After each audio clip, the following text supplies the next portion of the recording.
And so building a course using SCORM that does these things will help the course exit gracefully and make sure that there's no confusion with managing. A course needs to exit gracefully. That exit button is so important, but it does more than just close the session. It should send any runtime data to the LMS. It should commit to the LMS that this learner is done. It should terminate the LMS's player, and it should give the control of the iframe or the pop-up window back to the LMS. The LMS is mostly playing this course and saying, hey, you're driving until you tell me you're done.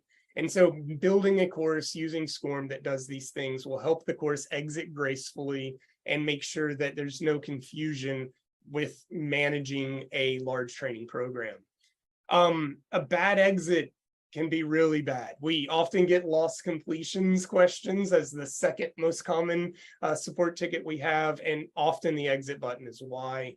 And so having an exit button that's obvious, that's there, that's doing these types of technical communication back to the LMS will help.